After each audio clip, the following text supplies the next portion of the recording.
The green room at the Tonight Show studio buzzed with the usual pre-show energy on that crisp November evening in 2003. The walls were lined with framed photographs of legendary performers who had graced the stage over the decades, creating an atmosphere thick with entertainment history. Ozzy Osbourne sat in his designated corner chair, methodically reviewing his notes for the upcoming interview about his latest album, while occasionally adjusting the tuning pegs on his acoustic guitar. The familiar weight of the instrument in his hands provided comfort before what would be his third appearance on the show that year. Across the room, up-and-coming comedian Derek Mason paced nervously, muttering punchlines under his breath and checking his appearance in the mirror every few minutes. Derek had been grinding in comedy clubs across the country for nearly 8 years, slowly building a reputation for material that often walked the razor's edge between provocative and genuinely offensive. His comedy was built on shock value, on saying the things that others wouldn't dare say, on pushing boundaries until audiences didn't know whether to laugh or gasp. Tonight represented Derek's biggest break yet, his first appearance on national television, a chance to showcase his talent to millions of viewers and potentially launch his career into the stratosphere. At 28, he'd paid his dues in dingy clubs in Detroit, Chicago, and Cleveland, developing thick skin and a sharper tongue with each heckler he'd faced down. His agent, a perpetually stressed woman named Linda, who chain-smoked and lived on black coffee, had warned him repeatedly to keep his material clean for network television. "Network TV is different, Derek," she'd said during their last phone conversation. "You can't do your usual bit about nuns and politicians. Keep it family-friendly, get the exposure, and then you can go back to your edge when you've got a name for yourself." But Derek had built his entire identity around being unpredictable, around delivering comedy that made people uncomfortable before it made them laugh. The thought of sanitizing his act for television felt like betraying everything he'd worked to become. If you're enjoying this story so far, please consider leaving a like to show your support for stories about respect, understanding, and unexpected redemption. As Ozzy quietly ran through chord progressions for the acoustic version of Dreamer that would close the show, Derek's nervous energy began to seek an outlet. The green room felt too small, too quiet, despite the buzz of activity. Makeup artists moved efficiently between celebrities, touching up faces under the harsh studio lights. Producers consulted clipboards and whispered into headsets. The usual pre-show chaos felt subdued tonight, almost reverent. Derek couldn't resist the opportunity presenting itself. Here was Ozzy Osbourne, the Prince of Darkness himself, the man who had supposedly bitten the head off a bat on stage, the ultimate rebel who had spent decades shocking audiences with his antics. Derek had grown up listening to Black Sabbath, had built part of his rebellious persona around the idea that nothing was sacred, that everything was fair game for comedy. Surely, he thought, Ozzy would appreciate some truly irreverent humor from a fellow traveler in the world of pushing boundaries. "Hey, Ozzy!" Derek called out, his voice carrying that particular brand of confidence that comes from someone who believes their own press clippings. "I've got a joke I think you'd really appreciate. You know, coming from one rebel to another." Ozzy looked up from his guitar, his expression neutral but attentive. The legendary rocker had heard countless jokes over the years, had been the subject of more comedy routines than he could count. His weathered face, marked by decades of hard living and harder touring, showed polite interest. The other people in the green room, makeup artists, producers, sound technicians, and various crew members, continued their preparations. But Derek's voice had that quality that made people listen whether they wanted to or not. "Go on then," Ozzy said in his distinctive Birmingham accent, setting his guitar aside but keeping his hands near the strings, as if ready to retreat back into music if necessary.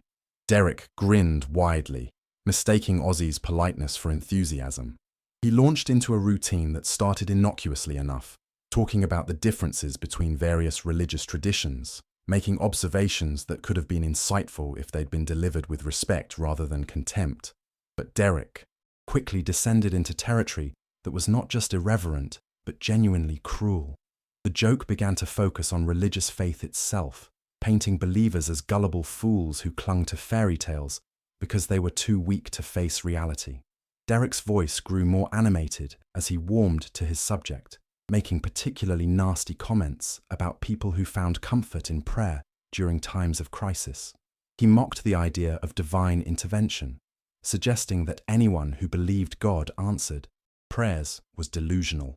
And the best part, Derek continued, building toward what he clearly thought was a hilarious climax, is when something good happens, they thank their imaginary friend in the sky. But when something bad happens, it's all God works in mysterious ways. It's like having an invisible friend who's either totally awesome or completely useless, depending on what's convenient. As Derek continued his routine, describing religious rituals in terms that were not just disrespectful but actively mocking the deepest beliefs of millions of people, the atmosphere in the room began to shift dramatically.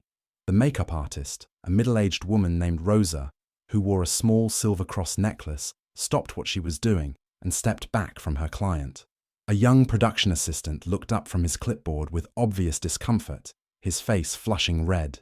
The sound engineer, a quiet man who Derek had noticed earlier reading what looked like a prayer book during breaks, turned away entirely. But it was Ozzy's reaction that would be remembered and talked about for years to come.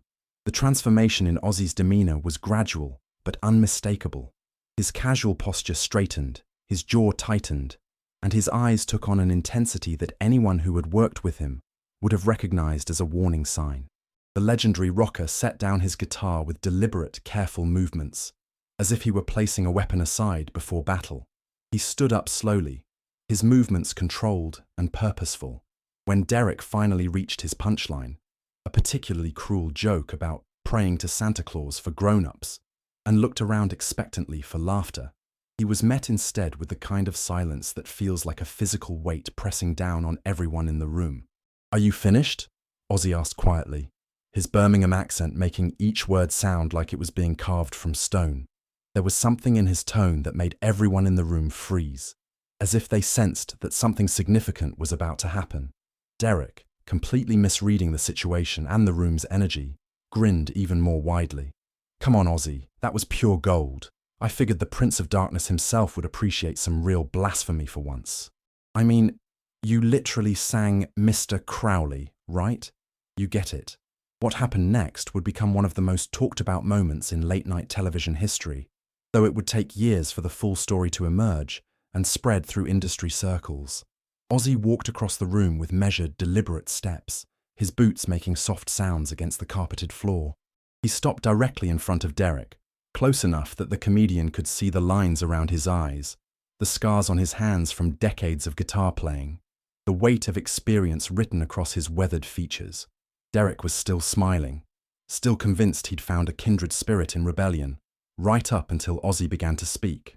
"Let me tell you something, you pathetic excuse for a human being," Ozzy said, his voice low but carrying clearly to every corner of the now completely silent room. "You think you're being edgy. You think you're being rebellious.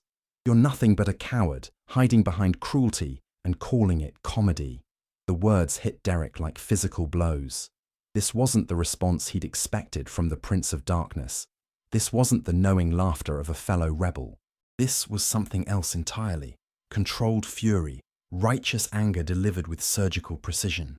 Derek's smile faltered as he began to realize this wasn't going the way he'd expected.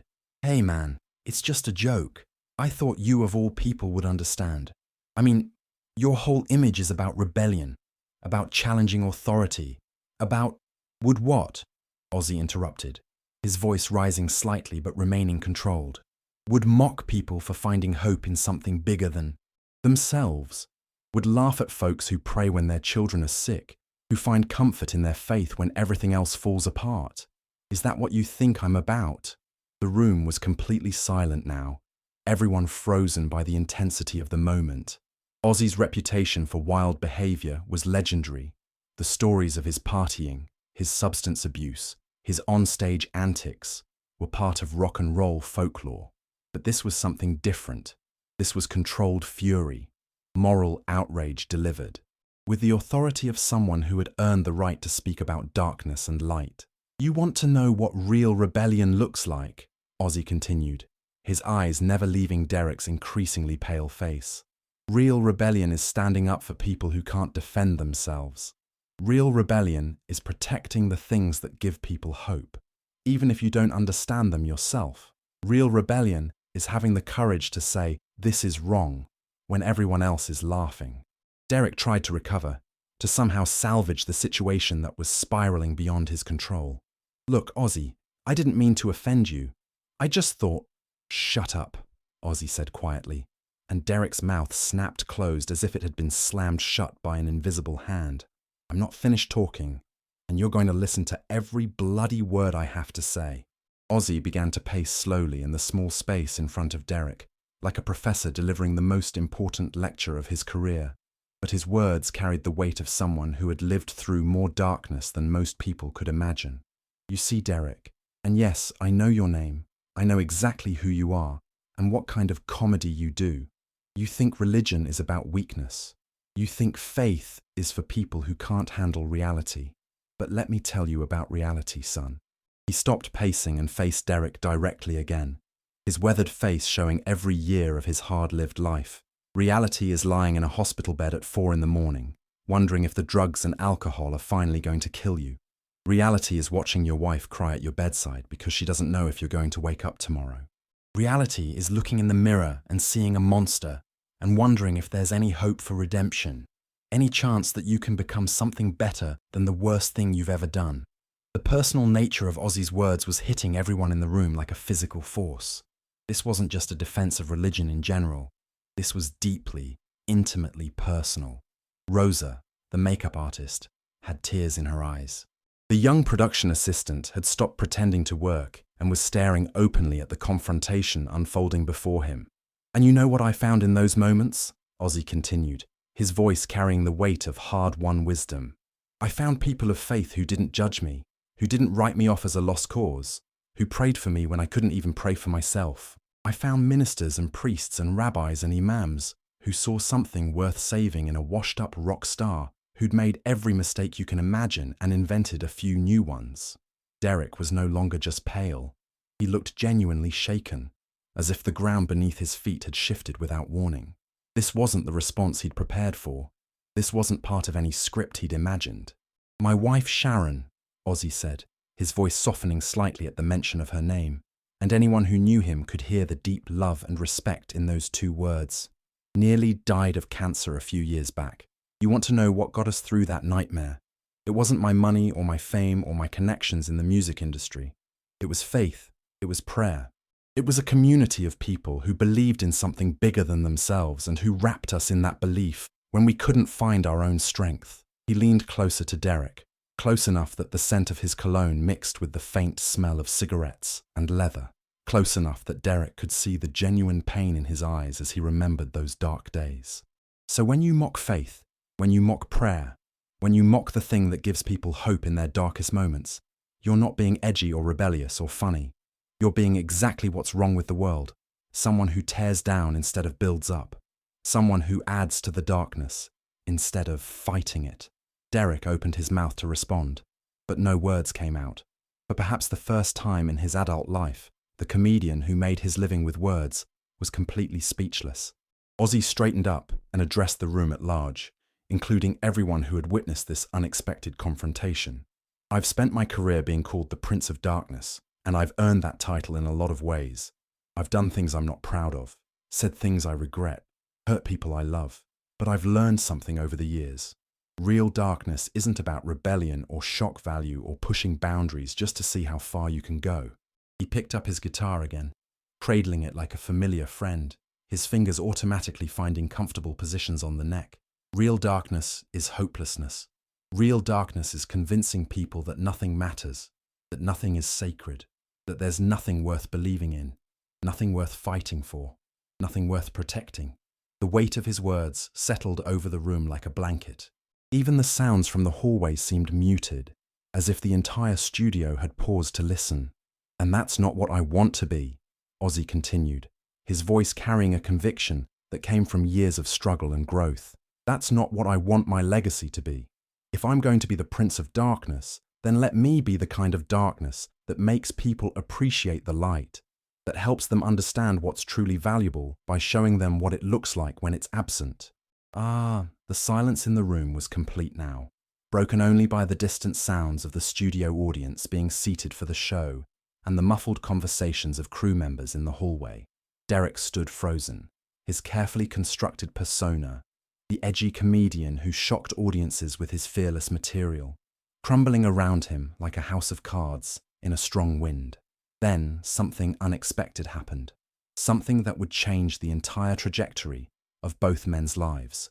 Ozzy's expression softened, the anger gradually replaced by something that might have been pity, but felt more like genuine compassion. "You know what, Derek?" Ozzy said, his voice gentler now but still carrying the authority of everything he'd just said. "I'm going to give you a choice.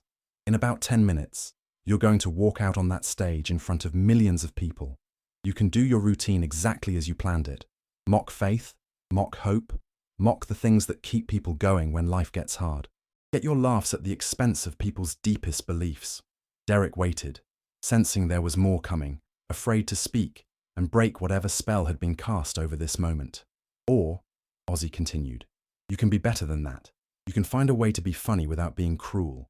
You can use your talent, and you do have talent, I can see that, to lift people up instead of tearing them down. You can choose to be the kind of comedian who makes people laugh with joy instead of making them laugh at other people's pain." "But why?" Derek asked, his voice barely above a whisper, the first words he'd managed since Ozzy had begun his devastating critique. "Why would you care what I do? Why would you waste your time on someone like me?" Ozzy smiled for the first time since the confrontation began, and it transformed his entire face, erasing years and revealing glimpses of the man behind the legend. "Because, mate, I believe in redemption. I believe people can change, can be better than their worst moments, can grow beyond their biggest mistakes. I've had to believe that, because if people can't change, if we're all just stuck being the worst version of ourselves forever, then there's no hope for any of us." A production assistant appeared in the doorway, clipboard in hand and headset around his neck. "Derek, you're on in 5 minutes. Ozzy, you'll be up right after the comedian for your interview, then back for the musical performance to close the show." The assistant's voice seemed to come from another world, breaking the spell that had held the room captive. Derek looked at Ozzy, then at the faces around the room, faces that had witnessed something they would never forget, something that had changed not just Derek, but everyone who had seen it. He nodded slowly and walked toward the door, his usual swagger completely absent, replaced by the uncertain gait of someone whose entire worldview had just been challenged and found wanting. "Derek!" Ozzy called after him. The comedian turned back, his face a mixture of confusion, shame, and something that might have been hope. "Whatever you choose to do out there, know that someone believes you can be better than you were 5 minutes ago. Someone believes you have the capacity to choose light over darkness." What happened next stunned everyone who witnessed it, both in the studio and watching at home. Derek walked onto the Tonight Show stage and delivered a completely different routine than anyone expected. Gone were the cruel jokes about religion and faith that had been the centerpiece of his planned set.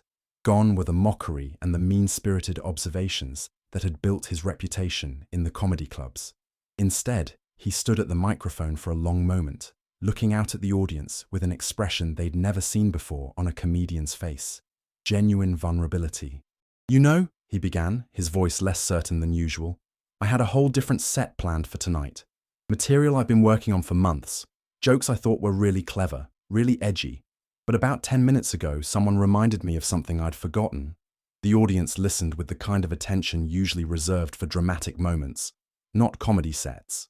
"My grandmother," Derek continued, finding his rhythm as he spoke from his heart rather than from his prepared material, "was the most faithful person I ever knew. She went to church every Sunday for 70 years, never missed a service except when she was in the hospital, and even then, she'd listen to it on the radio from her bed." He paused, and when he continued, there was something different in his voice, a warmth that his usual material had always lacked. "She used to pray for me every night. I know this because she told me so every time I called her, every time I visited. Derek," she'd say, "I pray for you every night. I pray that you'll find your way, that you'll use your gifts to make the world a little brighter instead of a little darker." The audience was completely engaged now, leaning forward in their seats. This wasn't the shock value comedy they'd expected, but it was somehow more compelling. "And I used to think that was naive," Derek admitted. "I thought she was wasting her time, that prayer was just talking to yourself with your eyes closed. But you know what? My grandmother never lost her faith, even when my grandfather died, even when she got sick, even when I became a comedian who made jokes about the things she held most sacred. He took a breath, visibly gathering courage for what came next. Tonight, I realized something. My grandmother's faith didn't make her weak. It made her strong enough to love someone like me unconditionally. It made her strong enough to believe I could be better than I was, even when I didn't believe it myself. The laughter that began then was different from what Derek was used to hearing. It was warmer, more genuine, born not from shock or discomfort, but from recognition and shared human experience. He talked about the challenge of being funny without being mean, about the difference between pushing boundaries and crossing lines that shouldn't be crossed. He told stories about growing up with a grandmother who saw the best in everyone, who found reasons to be grateful even in the worst circumstances.